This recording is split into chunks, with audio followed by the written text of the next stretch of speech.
Você já comeu um estropavel quentinho na Holanda, daqueles feitos na hora, e pensou que tinha provado a melhor coisa do mundo? Aquele biscoito fino, crocante por fora, com um caramelo elástico que puxa. E se eu te contasse que a receita que vendem para os turistas não é bem a mesma? Que algumas famílias holandesas guardam as 7 chaves. Pois então, esta é a receita que nenhum holandês quer que você saiba. O resultado é este aqui.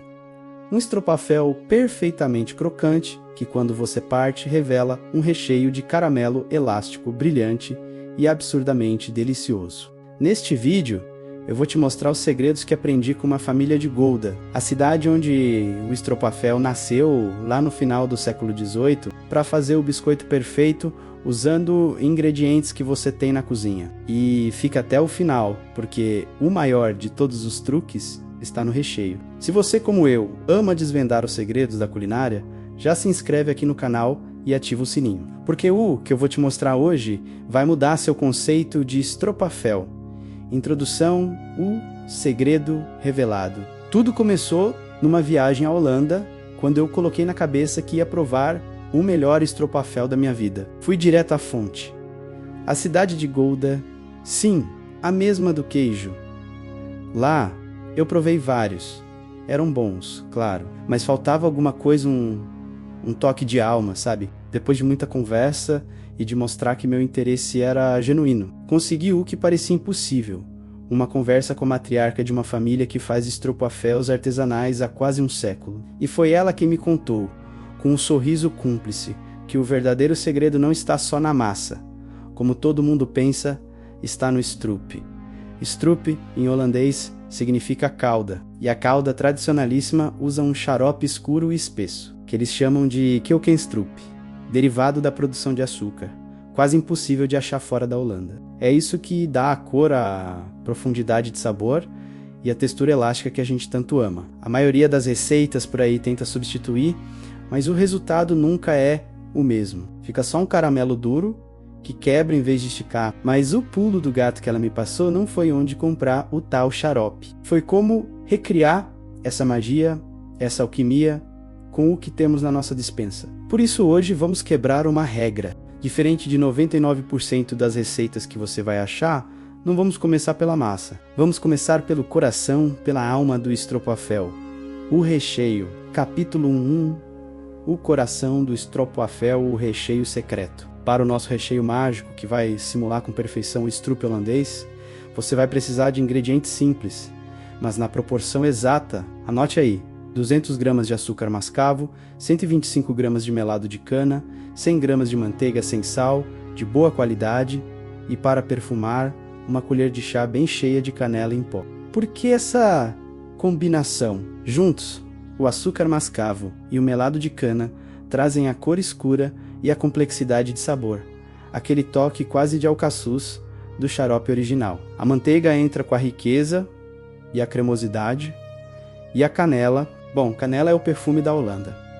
O preparo exige atenção. Em uma panela de fundo grosso, em fogo baixo, coloque o açúcar mascavo, o melado e a manteiga. Agora, a palavra-chave é paciência. Você não quer queimar nada, quer derreter tudo lentamente, mexendo sem parar com uma espátula até a mistura ficar lisa e homogênea. Você vai ver a mágica acontecer.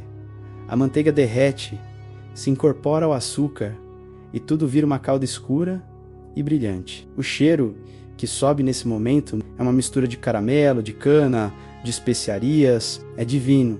Quando a calda estiver lisa e começar a borbulhar de leve nas bordas, conte 1 minuto, mexendo sempre, e desligue o fogo. Fora do fogo, adicione a canela e misture com vontade para incorporar tudo. A calda vai parecer meio líquida agora, mas confia no processo. Conforme esfria, ela vai chegar na consistência perfeita, espessa, cremosa e elástica. Transfira para uma tigela e deixa ela quietinha aí no canto. Enquanto essa maravilha descansa, vamos para a base que vai abraçar esse recheio. Capítulo 2.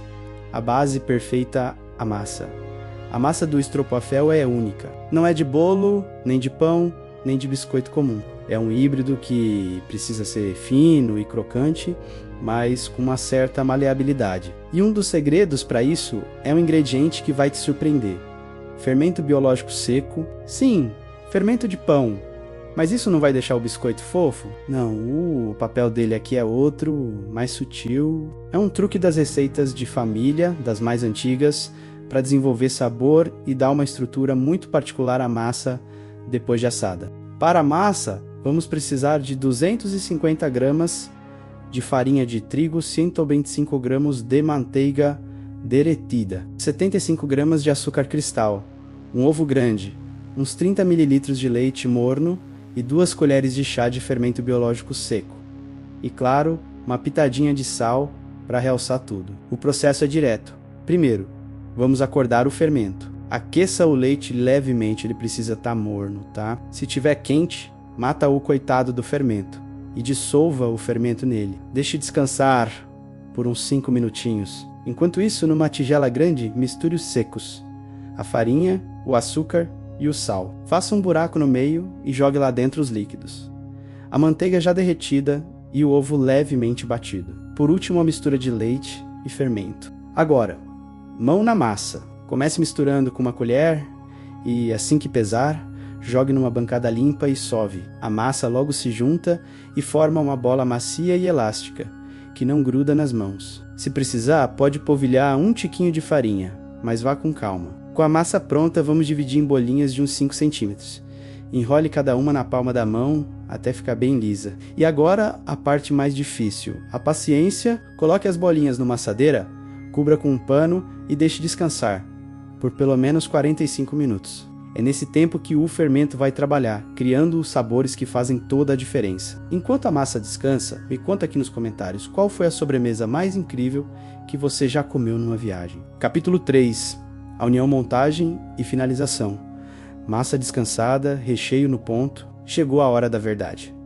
E para isso, precisamos falar do equipamento. Para um estropaffel autêntico, o ideal é usar uma máquina de Piselli ou uma prensa de waffle bem fina, que esmaga a massa e cozinha dos dois lados ao mesmo tempo. Mas e a sanduicheira, gente? Eu já tentei. Confia em mim. Vira um pãozinho doce. Não fica fino, não fica crocante. Um bom investimento numa maquininha de Piselli, que se acha fácil por aí, vale cada centavo. Pré-aqueça sua máquina em temperatura média-alta. Quando estiver bem quente, pegue uma bolinha de massa, coloque no centro e feche a tampa, pressionando com firmeza por alguns segundos. O cozimento, um piscar de olhos, né? Coisa de 1 a 2 minutos. Você não quer um waffle escuro. A cor perfeita é um dourado caramelo, lindo e uniforme. E agora, atenção máxima. Este é o passo mais técnico e sim, meio perigoso. Assim que o waffle sai da máquina, ele está quente e maleável. Você tem segundos. Com o waffle pelando, coloque numa tábua e com uma faca de serra longa ou uma espátula afiada, corte-o ao meio horizontalmente, separando em 2 discos finíssimos. Vai estar quente, então use um pano para te ajudar. Os primeiros vão quebrar? Provavelmente. Vai dar errado? Talvez não desista. É questão de pegar o jeito e a confiança. A prática leva à perfeição. Com os 2 discos separados, a mágica acontece. Pegue uma colherada generosa do nosso caramelo secreto e espalhe na face interna de um dos discos. Não precisa ir até a bordinha, feche com a outra metade como um sanduíche e pressione levemente. O calor do biscoito vai amolecer o caramelo na medida certa, grudando tudo e pronto. Você acabou de fazer um estropaffel. Conclusão, a recompensa. Repita o processo com toda a massa. A cada biscoito pronto, sua cozinha vai ser invadida por um perfume indescritível de manteiga, canela e caramelo. E agora, o ritual. O jeito clássico de comer um estropaffel é colocá-lo sobre a boca de uma xícara de café ou chá bem quente. O vapor sobe, aquece o biscoito e, mais importante, derrete o coração de caramelo. Deixa ali por 1 minutinho. Agora pegue... Ele tá morno, maleável. E quando você parte ao meio, acontece isso. O caramelo se estica, viscoso, brilhante. É a imagem que promete tudo. E o sabor. Crocante por fora, o caramelo macio, preenchendo a boca, o toque profundo do açúcar mascavo com o perfume da canela. É isso. Este é o sabor de Gouda. Não o da lojinha de souvenir, mas o da cozinha daquela senhora. Um sabor que conta uma história. Viram? O segredo não estava num ingrediente inalcançável. Estava na técnica, na proporção, na combinação de coisas simples que viram algo extraordinário. Uma receita que agora não é mais segredo, é nossa CTA final. Se você curtiu essa investigação culinária e vai correndo testar, não esquece de deixar seu like. Isso me mostra que vocês querem mais receitas assim e ajuda o canal a crescer. Se inscreva para não perder o próximo vídeo e ative as notificações. A lista completa de ingredientes e o passo a passo detalhado para não ter erro estão aqui na descrição. Me siga também nas redes sociais para ver os bastidores. Agora, se me dão licença, eu tenho uma torre de estropaféus quentinhos me chamando. Até a próxima!